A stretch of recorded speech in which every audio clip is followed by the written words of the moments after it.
Had the IBC not disqualified Safina Party's presidential candidate Jimmy Wanjigi, lawyer Willis Otieno would have been on the ballot as his running mate. The electoral agency found that Mr. Wanjigi's application had not met the required minimum number of supporters, where it fell short by one county. The young lawyer, who has a decorated legal professional history and background, walked the nation through his journey in the legal profession, politics, Supreme Court battle and judgment during the hearing of the presidential petition, and his future at the Safina Party. Willis, thank you so much for having us, welcoming us to this nice place. Thank you, you're welcome. Okay, so we are here today we just want to get to know more about Willis. Checking or going through your profile online, I was surprised to find that you're still a young man with gray beard. I'm moving away from the youth bracket very fast. Just moving. Moving away. Yes. Yes. So, and given the last few months, our political arena in Kenya saw you get involved with Jimmy Wanjigi, and also the court battle. We saw you are one of those who spoke so vehemently. So we just want to know who Willis Otieno is. So Willis Otieno is a God-fearing, humble man from Siaya County. Come from a family of 6, an alumnus of Moi University, Malira High School, Kibuye Mixed Primary School in Kisumu.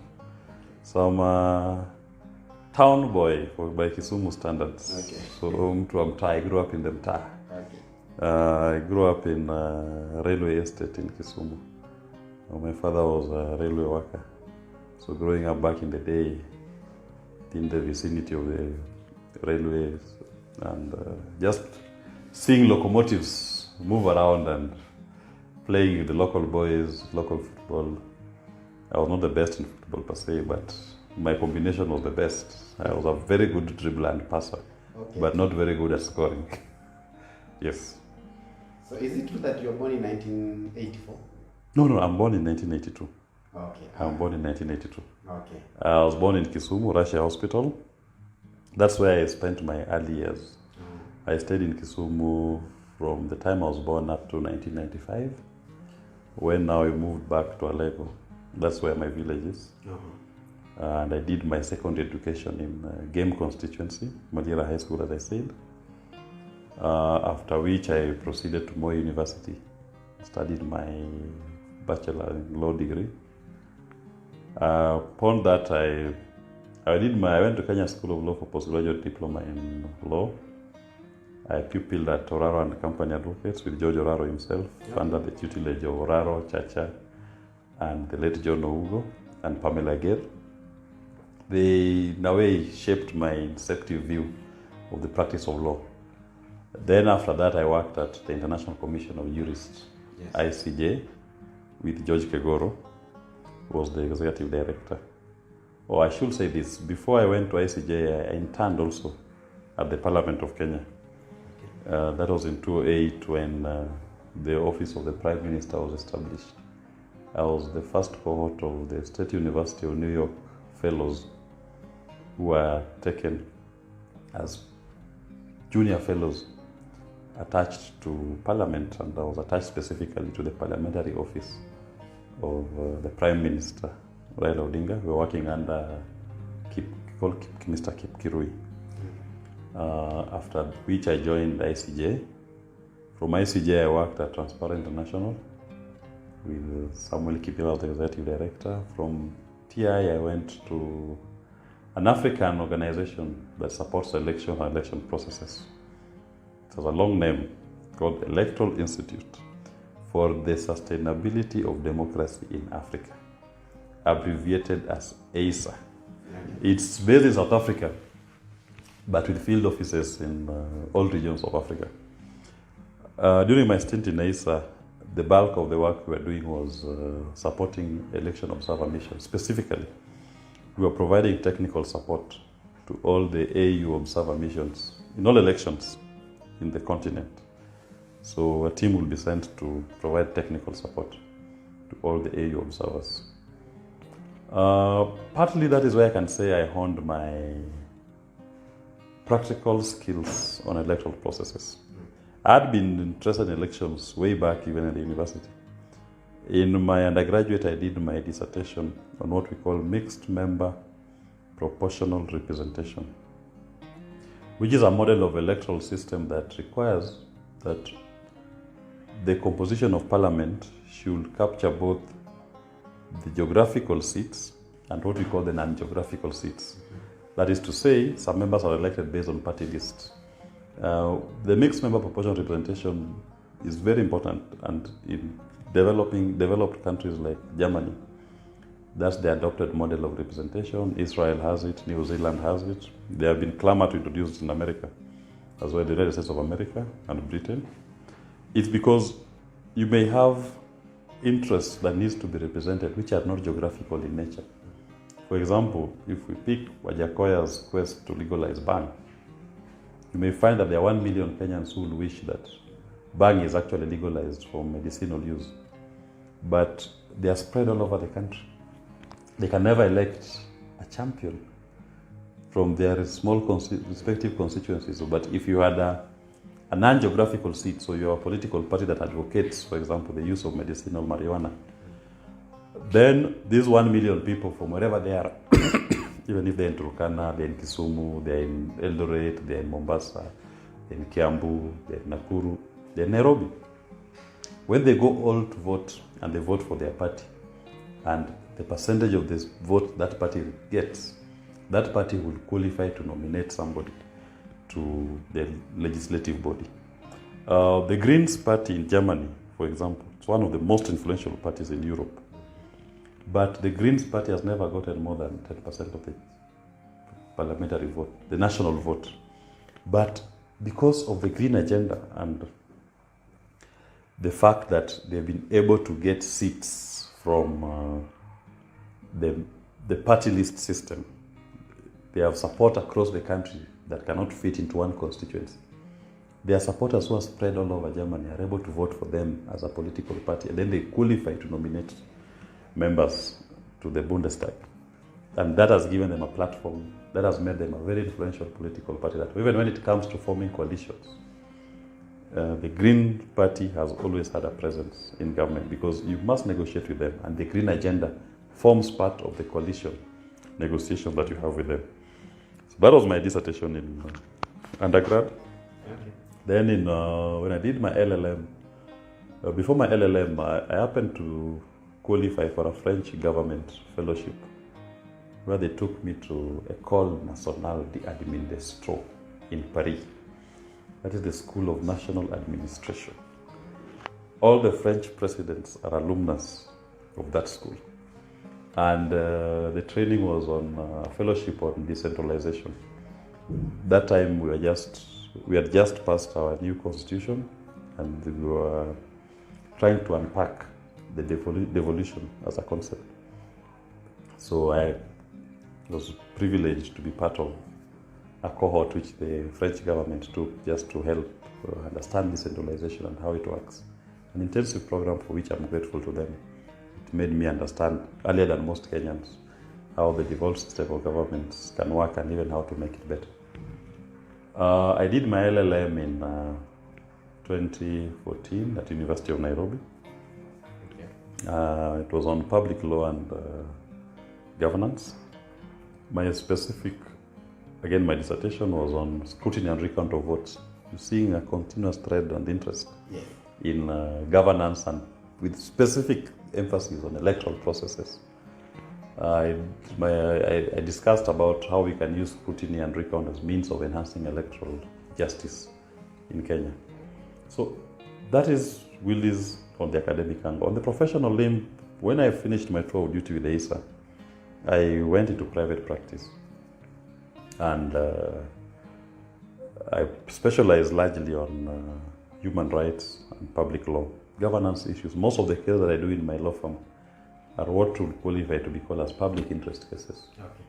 And I've been able to work with many civil society organizations, specifically that if I was to mention Muslims for Human Rights in particular, we've worked very closely to litigate so many cases that have helped expand the democratic space and the human rights practice in this country.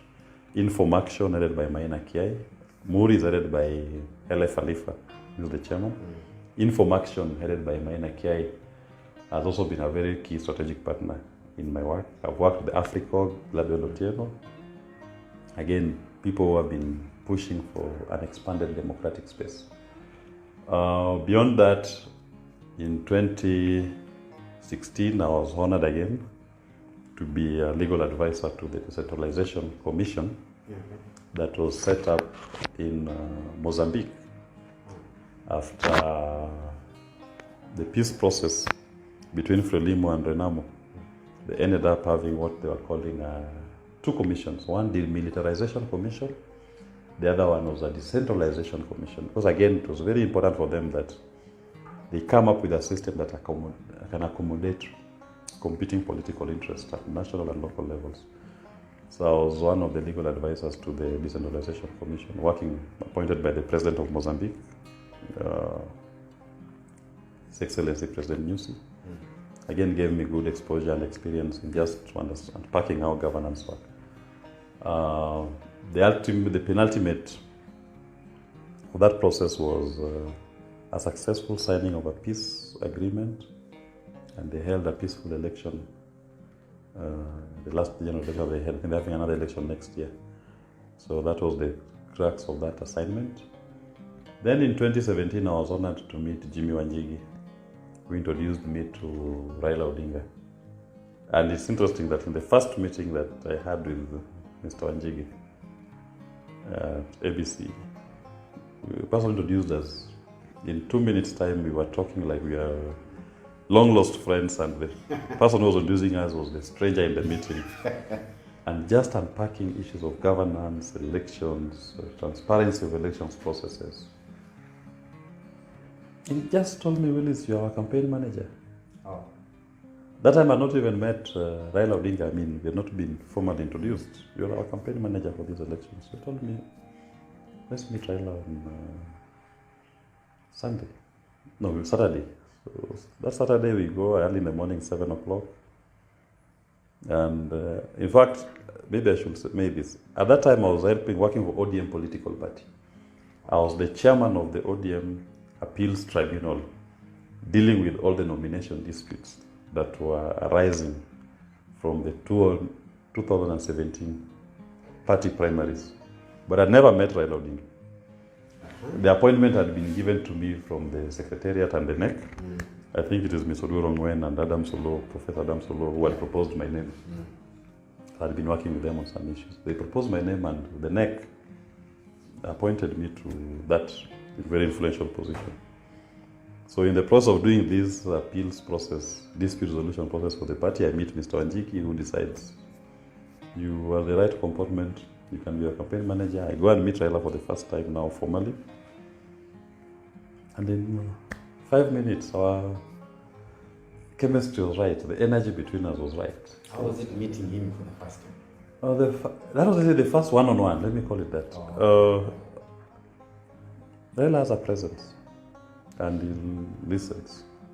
He has, you feel an aura of comfort around him, someone who is at peace with himself. My first impression of him was that he didn't strike me as someone who was insecure with himself, that would make you feel uncomfortable. His presence makes you feel very comfortable around him, and to be able to freely express yourself and to engage, converse. And I believe that is what made me even be able to, in that first 5 minutes of our meeting, he had confirmed to Mr. Wanjigi that this is actually our campaign manager, because I was very comfortable around him. I didn't feel any pressure. He didn't make me feel any pressure. And that is one quality that I see in him and I see in Mr. Wanjigi. Despite their stature, they are people who are comfortable with themselves, and when you have an idea and they engage you as a person. They don't treat you as here and you're here. No. It's more of a conversational engagement of respect, coming more actually from them down to you. When you get that from somebody who is senior, it gives you the latitude to comfortably speak up and express yourself to them. So that was my last experience, was with them. I did the 2017 elections. The penultimate of it again, for me, was 30th January 2018, when we successfully held the People's President swearing in to Uhuru Park. And I remember that was a very interesting, tense moment. I was tasked with the responsibility of carrying the Bible and drafting the oath. Not Miguna. No, Miguna was the oath administrator. Oh, yeah. I was drafting the oath and I was carrying the Bible to make sure that they are duly delivered to the general himself. Which, when I arrived at Uhuru Park, Miguna was there before me. Miguna was there very early. So I went there, I arrived around midday, or just slightly before midday. Miguna had already, the place was packed, and Miguna was sitting right the set of everything. TJ Kajuang in his CJ regalia was right next to him. So I delivered the Bible and the oath to the administrator. And took a vantage position to witness what to me was a very historic moment, because for the first time the people of Kenya had stood up to ensure that the electoral vote, their voice, was going to be heard, not just in the villages but in the center of the city. So Uhuru Park is less than 2 kilometers from State House. That was the ultimate act of defiance to electoral theft, that we are going to administer a people's oath right in the middle of the city, the most strategic and most accessible, easily accessible venue, the most open public forum, public platform within the city.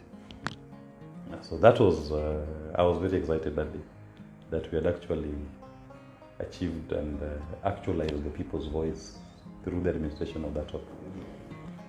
Beyond that, again, in this last election cycle, in between, I've also been doing my private practice, supporting elections in different countries across the continent and dispute processes in Nigeria, Botswana, and Malawi, South Africa. I've been doing also my private legal practice. Then in 2022, I was again honored to be invited by Mr. Wanjigi to be his running mate in the elections. Unfortunately, the powers that be feared our ticket. We were the most fearless ticket. And remember, we used to call ourselves, we are Team Fearless. We feared nobody. They managed to manufacture concrete reasons to make sure that we don't get to the ballot. But that is what under the bridge. The people of Kenya will one day have an opportunity to interrogate our policies and what we stand for. And I believe Jimmy Wanjigi has the best ideas. Our campaign had the best ideas for this economy. If you look at Azimio and Kenya Kwanza manifestos, the overriding theme was about distribution. Each of them saying how I will give you, one side saying I will give you 6,000 shillings every month. Another one said I will give Mama Mboga 50 billion. It was distributive. Our economic promise to the people of Kenya was production. We were running on a platform on how to bake a bigger cake, allowing the individual, using his best efforts, to achieve his greatest potential. How do we open up new markets? How do we bridge relations across the continent? For example, Kenya signed the African Free Trade Agreement, AFTA. What are the opportunities in AFTA for the Kenyan vegetable vendor? Are we able to land our vegetable produce in the Lagos market every morning? How much will we earn as revenue if we were to do that? Because we take tomatoes to Mirikiti every morning. In the morning, a kg goes for 200 shillings. At midday, the same kg of tomatoes goes for 50, 60 shillings. Why? Because the market is almost closing. The goods are perishable. they're now disposing of them. Almost waste. But if, for example, in West Africa, Nigeria, they are importing most of their, it's a ready market, 15 million plus residents, importing the bulk of the vegetables from Europe and the Americas. We just use the abstract trade agreement to get landing rights of our vegetables to that market. So that these women who are taking their vegetables to Mirikiti, some of them can always detour to Wilson Airport or JKIA. You have a charter flight every morning, landing vegetables in the Lagos market. For example, what would that mean to our people? That is, you're empowering that Mama Mboga by opening up new opportunities for her without giving her 50 billion and not specifying how it's going to be used. Okay?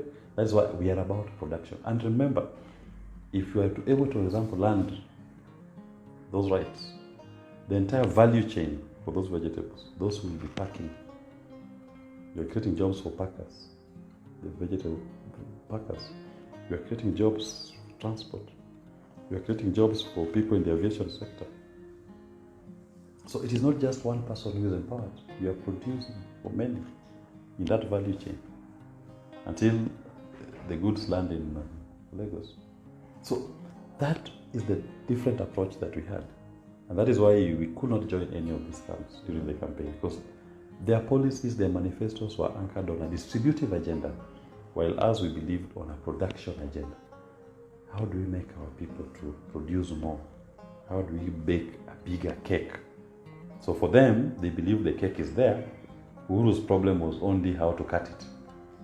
Whereas he's cutting this much and giving one group, then they will expand the cutting to give to them. As we believe this cake is too small, let's bake a bigger cake for the country. Do you agree that your belief in what was appealing to Kenyans were different? It is not that what was appealing to Kenyans were different. No. We never had, in fact, the few occasions that we went out to campaign, I can assure you that the kind of reception that we were receiving, even if you go to media houses, yes, look at the engagements that whenever Mr. Wanjigi appeared on TV to do his interviews and compared even to the other two, he was getting very good positive review and engagements. So the advantage they had was that they had campaigned longer, they had been seasoned politicians, so they had more national attention. But the few times that we had access to media, you could see the kind of engagements that we were having. But then ultimately, of course, as you say, the sweetness of a pudding is in the testing. We could have tested that theory on the election day, and I believe we would have upset what was presented as a two-horse race to the people of Kenya. But of course, by the previous administration blocking our electoral quest, we were not able to test how popular or unpopular we were with the people of Kenya. No scientific test. Okay, what modality did Wanjigi use to pick you as the running mate? Because I'm sure Wanjigi must have had, some long friends with whom he had been friendly, people with whom he had been friends for a long time, and who were close to him more than you. Why did Wanjigi? This is a question that I think should be directed to him, but I think you can also answer. Why did he choose Willis Otieno? I believe it was we are in sync ideologically. It's about what we believe in.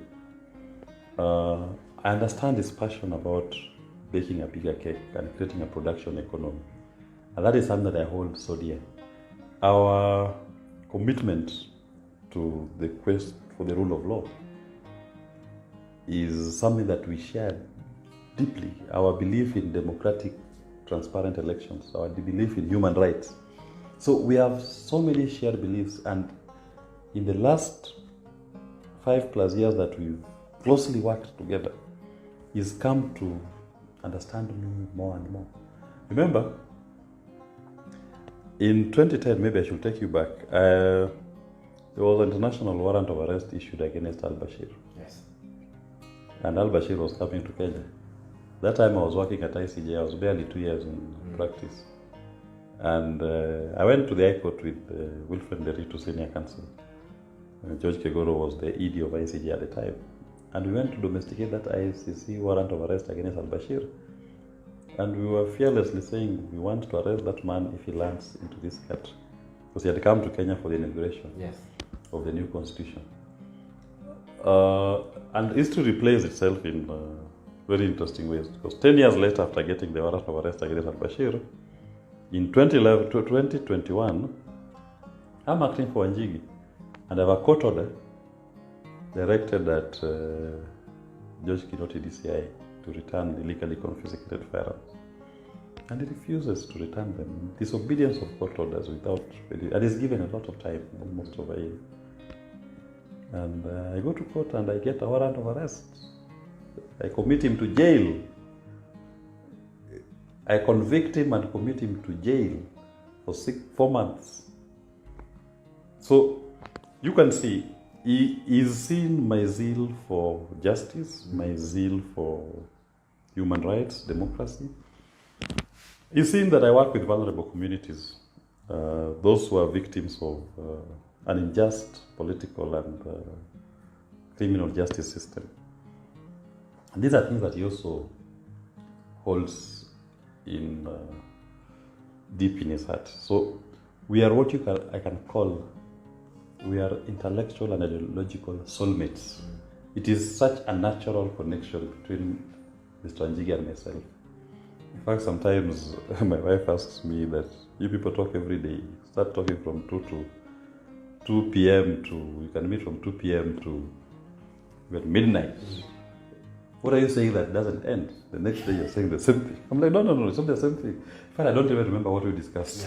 Because when you have somebody that you have a connection and you feel that intellectually you are espousing the same ideals and you have same passion and zeal to bring positive change to not just Kenyans, but to the African man.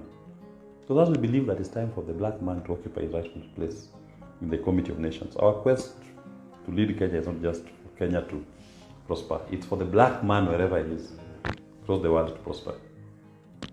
Right? Tied to what I was telling you about our production agenda. You know, we believe Africa alone, we are a market of sub-Saharan Africa, 1.2 billion people.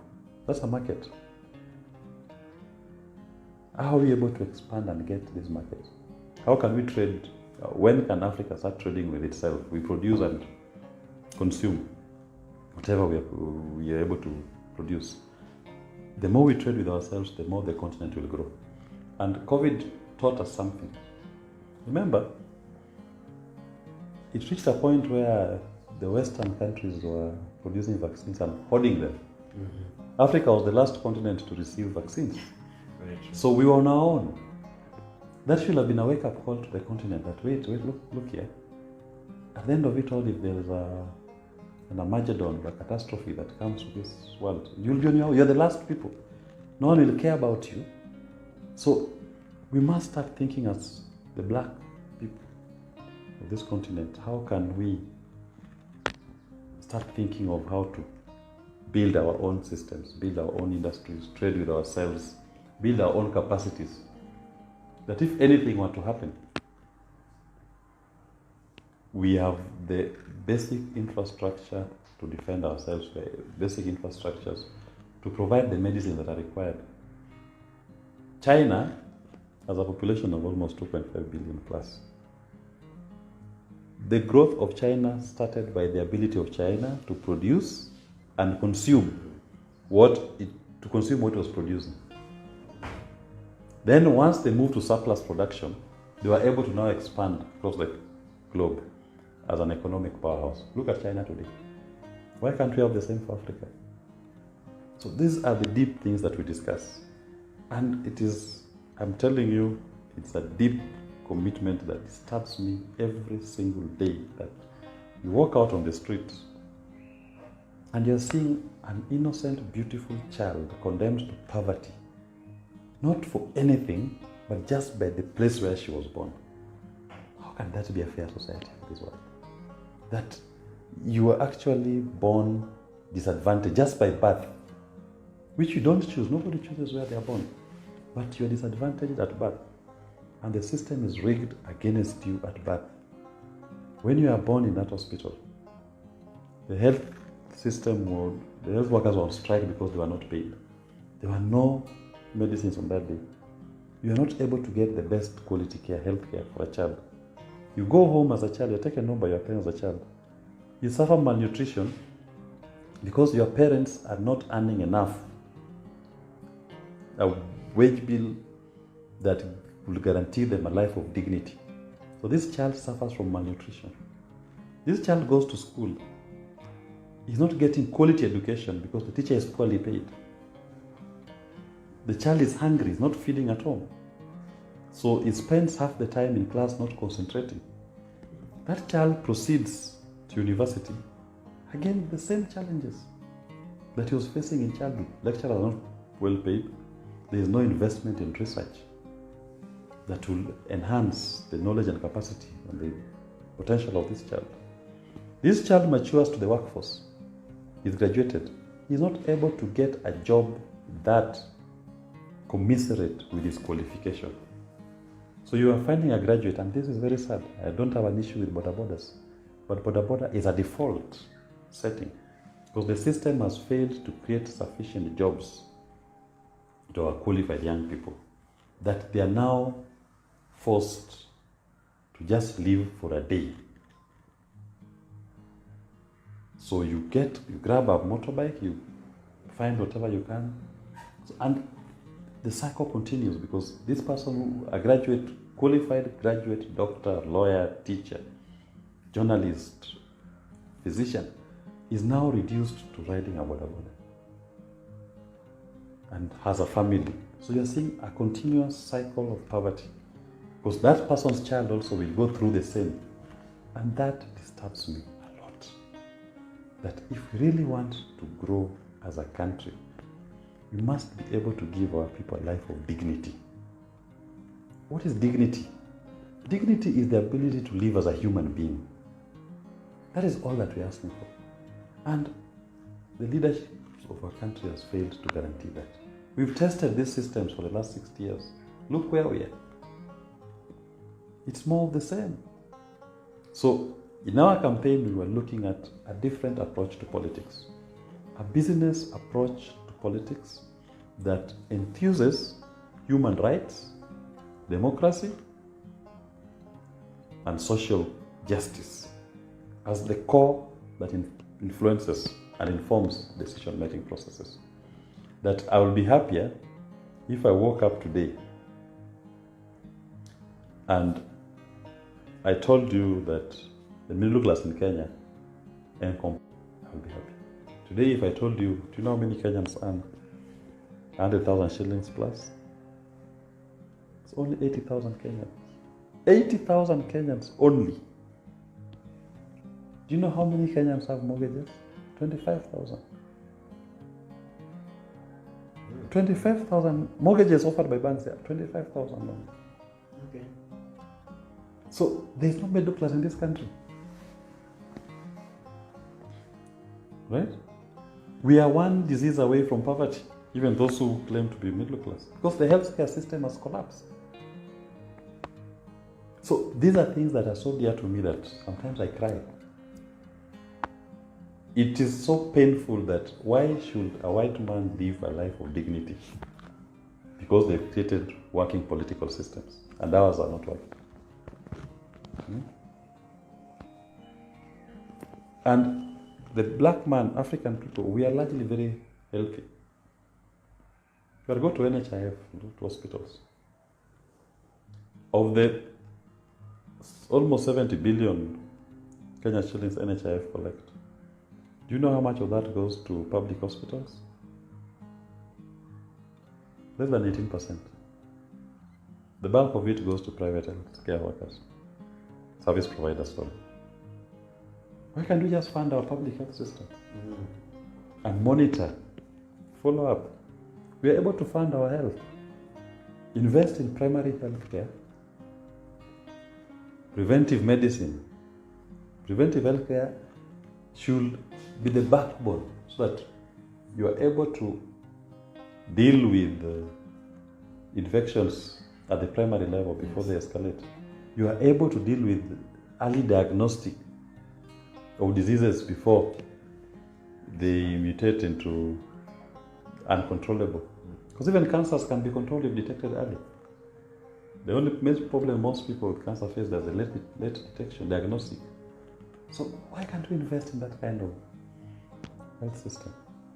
Record management. I mean, I can go on and on about the things we talk about, and we keep discussing, and we're like, we need to change this country for it to grow. We want the Kenyan man and the black man in particular to live the same life that a white man in Europe lives. So Willis, did you ever think that you will one day be a politician? When I was in Moi University, at some point in our campus, I was the Assistant Secretary General of the Students' Union. Oh. Then, when I wanted to run for Secretary General, the University Senate had to amend the rules. The first time rules were being amended to target an individual. And the rules were that if you have served as an official of the students' governing body, governing council, you cannot serve for a second term. They're saying that is well in order, but that rule should apply from the date it was passed. They said no, it applies retrospectively. Saying no, laws apply prospectively from the day of enactment going forward. So this is my fresh term. They said no, you have been there before. So I'd seen myself as, maybe in my early university days as a political animal, and we were my classmates will say I was very political, but I don't think I was very political. But post-university, I didn't see myself as, at the time. I thought maybe I could just make my contribution to our society by offering using law as a tool to bring positive change to the society. But after my experiences of 2017, I realized that we cannot just sit back and watch and leave it to others to make the change. You must get into the mud and fight from within and bring this change. Because you may end up pushing people who don't believe in the same ideas, who maybe what was the driving force. And they'll not be able to do it as you hope it should be done. And ultimately, the country is in transition. And we need as many young people as possible who have ideas, who have the commitment, and who have the zeal to fight for the country and the black man, to present themselves and take up leadership positions for the service of man. Because God commands us that whatever we do it for the service of man and to honor His grace. We do it to serve. We serve our Lord using the skills and talent that He has given us. We don't pursue leadership for self-gratification. You do that, you'll be cast. When you pursue leadership, you are leading. You are not doing it. You should be selfless at that time. You are doing it to serve humanity and to serve God's purpose for humanity on earth. So I see myself now as professing, I'm an Anglican by faith, professing the need now to serve humanity for the glory of God. That is why now I'm very comfortable in the little political space that I occupy. We hope with the next election we'll expand a larger political space through which we'll be able to espouse and implement the great ideas that we have for the people of Kenya and the African people. From West Africa to East Africa, South Africa to North Africa, this continent must rise and must occupy its rightful place. We are a sleeping economic powerhouse as a continent. 1.3 billion people. We trade with ourselves, things will change. I saw yesterday the Equity CEO was inviting Elon Musk to set up a coltan factory in DRC to produce his electric cars in DRC instead of exporting the coltan all the way to the United States of America. I was like, you see, we are still asking others. The continent should be able to produce it. Let us now, we have the African man has the innovation. We have the ideas, they have the brains. If we come together, we have the capital that can do it. Look at UK now. Who is the Lord Chancellor in charge of the Exchequer? A black man from Ghana. Running now the most sophisticated and stable financial market in Europe. From Ghana. So we must start finding ways in which we can do these things in the continent. This continent will be great. Well, remember when you look back, even the greatest developments in the world that have stood the test of time. Those pyramids in Giza, in Egypt, in Sudan, the pyramids, stood the test of time, very ancient developments. Those were built by black people. The richest man that ever lived on earth, you know who he was? That ever lived on earth from back in the day to date, the richest man that ever lived, Mansa Musa. Black man from Mali. At the height of his wealth, Mansa Musa did a pilgrimage from Mali to Mecca. You know how many people were part of that pilgrimage? 60,000 people. He was moving in a pilgrimage back in the day. 60,000 people. That's a whole city moving. He's feeding them. And he's giving gifts in every city he came across. It was the most lavish, the most expensive pilgrimage ever undertaken. Mansa Musa was a black man. So greatness is in us. We've just not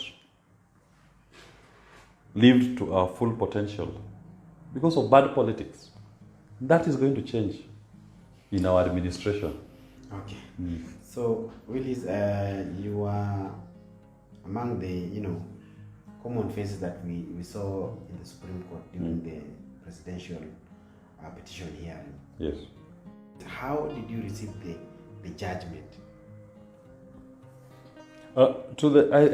First, I must say that the Supreme Court used intemperate language. That took me a bit aback. I'd always known the Supreme Court to be a very conservative court in terms of its language. Yes. But the use of intemperate language, even if they're going to dismiss the petition, it was not the first petition to be dismissed in this country. And I believe it's not the last to be dismissed. But to use intemperate language to describe the parties and the kind of evidence which they presented, that took me aback. I felt that was a bit of judicial overreach and almost like trying to scare Kenyans from filing petitions. I mean, it's part of our democracy to question any process. And even if you believe somebody's case is worthless, it is right to question. Let that accountability process, the judicial process, lead him to see how right or how wrong he was. And nobody should be faulted for pursuing a judicial process or be abused, more so from the arbiter, if they find that the petition is not merited. I mean, it was not about personal feelings. Just give the person his day in court and listen to him and render a verdict with utmost respect. Because remember what I said, you seek leadership to serve humanity in honor of God. So when the Supreme Court uses intemperate language, are they serving humanity in honor of God? Will God use that kind of language, hot air, wild goose chase? Threats. I mean, that took me a bit aback. So that to an extent, I've not even been able to logically analyze the reasoning behind because even if I look at the reasoned judgment, I don't see anything that warranted the use of such intemperate language by the apex court in the Republic. That was, to me, that was the highlight of the entire petition. That after all those arguments, after all those documents, and even consider the timelines within which parties had to collect evidence and present their cases and the case to be heard, it was onerous. You don't reduce it to, because the judgment is the outcome of all that work, all that hard work, all that review. It's reduced to the 133 page judgment that they wrote. Hot air, wild goose chase, is the summary.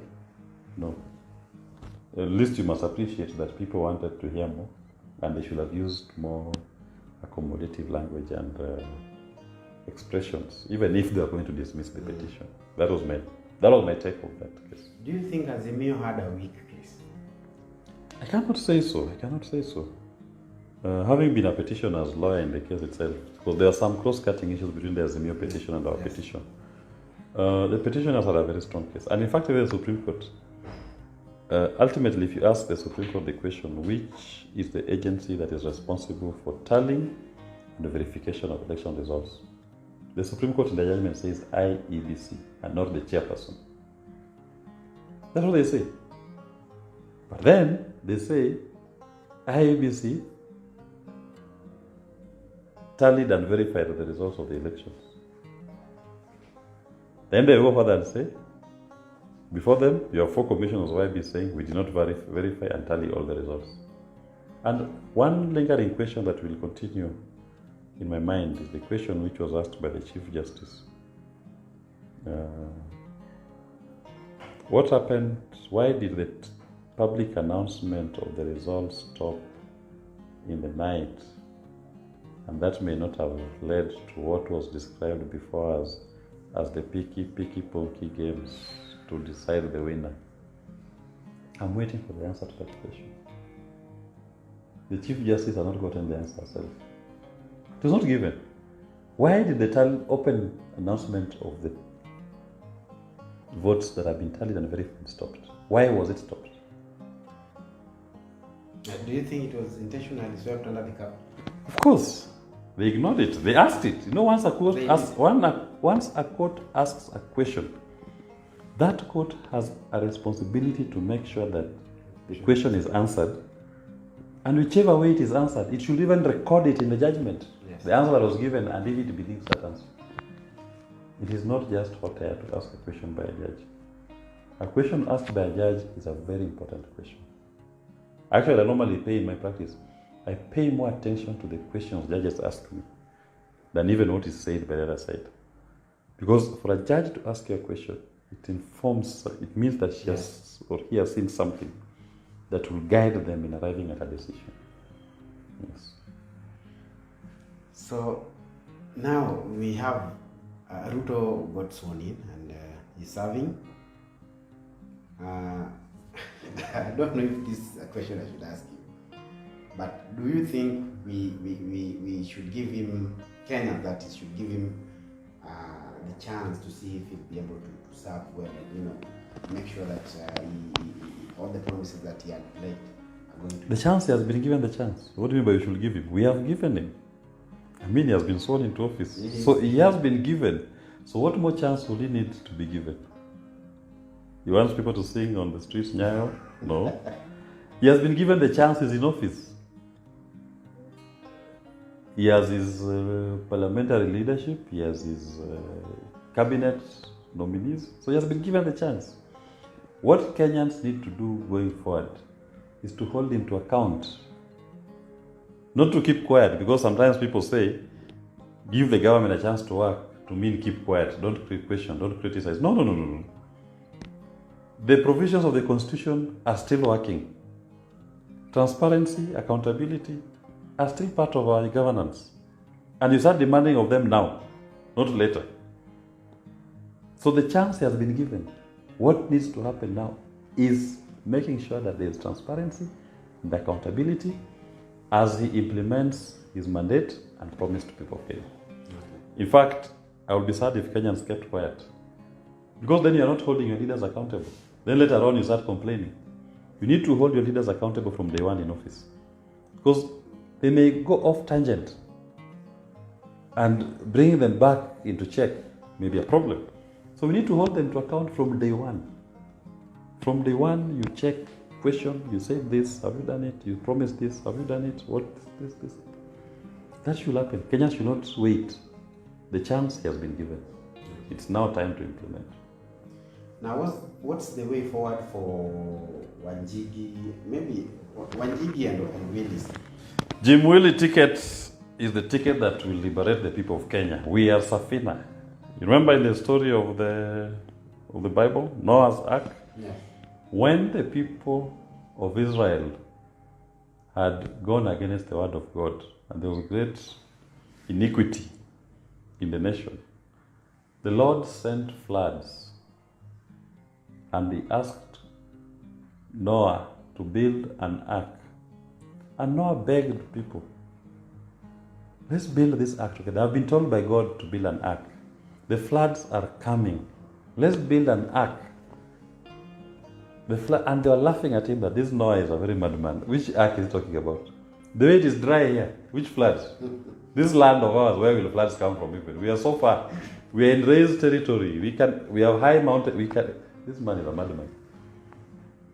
Noah kept building his ark. Wood by wood. Nail by nail. Until he finished it.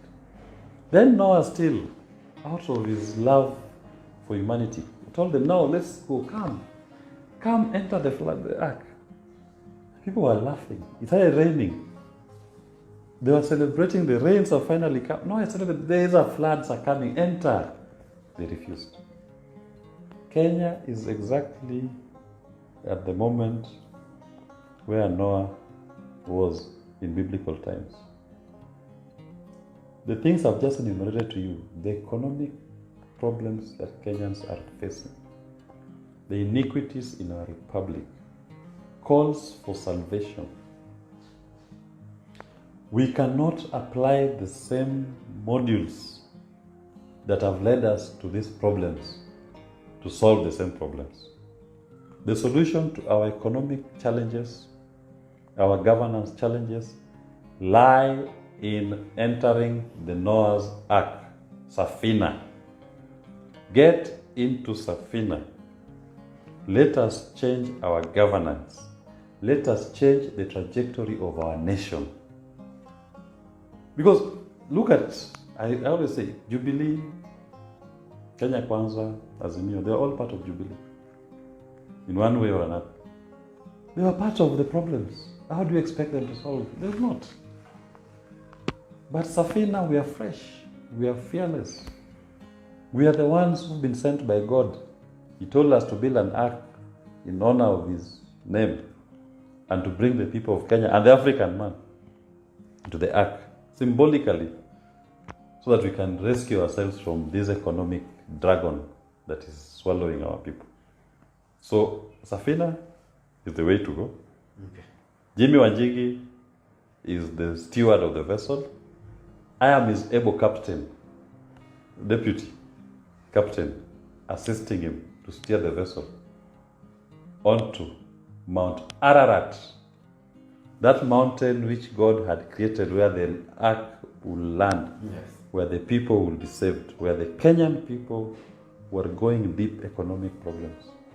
Do you know how many Kenyans are unemployed? Do you know, if you look at the statistics of unemployed youth in this country, 5 million youths are unemployed. 5 million. Do you know what that means? I shake. What does unemployment mean when you say somebody is unemployed? Do you know what it means? This man is not guaranteed of food. Food, the basic food, 3 meals a day is not guaranteed. This man cannot access health care. This man cannot access decent housing. Dignity is deprived of a man or that woman, for that matter, when they are unemployed. 5 million Kenyan youth are unemployed. Even if they're employed, they're earning less than $1 a day. 5 million. They're deprived of dignity. And the cost of living keeps going up. Inflation is kicking in. Where will our help come? Our help will come from Safina. Okay. Where do we land on Mount Ararat? Willis, maybe yes, as I end, and maybe the third last or second last question. Yes. In your own opinion, what do you think led to the fallout between Wanjigi and Raila? I may not be the best person to answer that question. But I don't think there was in your opinion. I don't think there was a fallout. I think there was just different approaches. Because I believe Wanjigi and Raila, both of them they believe in social justice. Ideologically, they are in sync. So maybe it was just a difference in approach on how to pursue what is their ideological belief. But I don't think there was a big fallout that you can call it a fallout. So it's more of a difference in approach on how do we achieve this. So I think we are not wrong to say that probably they may make up again. Of course, in politics everything is possible. Politics is the art of the impossible becoming possible. So there are no, as I've told you, ideologically they are in sync. They all believe in social justice. Their point of departure is, for example, in Raila says distribute 6,000, Wanjigi says produce more. But their interest, they all believe in social justice. That is why, if you note, Jimmy has only been in 2 political parties in his entire life. ODM and Safina. And the first party he joined was ODM. The first person he came out to publicly support politically, even though he had supported others before, background, to work with a political journey, it was Raila. Okay. Yeah. So there are deep histories between those two that I'm not even worthy of tying their shoelaces to talk about their shared political history and journey together. I was maybe in my diapers when they were starting their political journeys. That will be left to the two of them to speak. But I can say there's open admiration and respect between the two gentlemen. Okay. Yes. How is Mimi? Is she Mimi your niece? Mimi, my niece is fine. She goes to school somewhere in Karen. Okay, in Karen. In Karen. So okay. Mimi teaches me nursery rhymes. And one of the most popular ones she taught me, and was very relevant to my submissions in court. Yes. Was that when you ask her to take her to choose a toy, that let's choose a toy. Only one.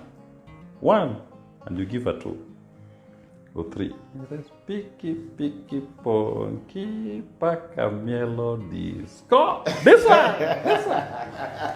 And that is what Chebukati did to us in 2022 presidential elections. Because he called Raila Odinga.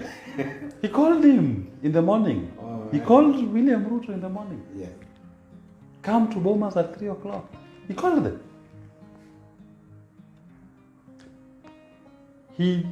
We did not know why he was calling them, because the open tallying and announcement of the results had stopped. So why was he calling both of them? And remember, this is not the first time we've held a presidential election in this country. And normally, even Ahmed Isaac in 2013, he did this open tallying and announcement of results. Up to the time when he was the threshold, Uhuru was crossing the threshold, Uhuru was not at Bomas. The announcement was made in his absence. When he passed the threshold, it was there, everyone saw. In 2017, when Uhuru crossed the threshold, he was in Gatundu. You remember? Yes. Then he drove. He had passed the threshold, but this time, he calls both of them. We have not seen the open tallying and display. So what formula was he going to use, if not Piki Piki Ponki, Paka Melodies, Go? Because the one that we know had failed. It had collapsed in the morning. It was not taking place. So Raila was going there believing he's going to announce me. Ruto was going there believing he's going to announce me. So if the two gentlemen appeared before him, they can easily appear before him, the two gentlemen. They could have gone, both of them. Then what do we do? Piki Piki Ponki, Paka Melodies, Go. Okay. And your president, voila, it lands on you.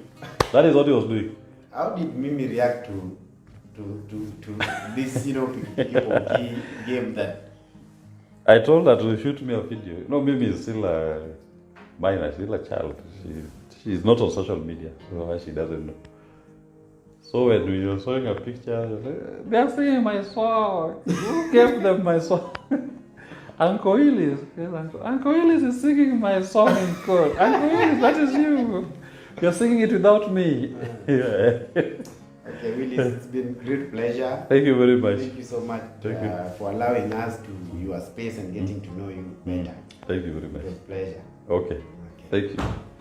Dickens Ngicho, Nation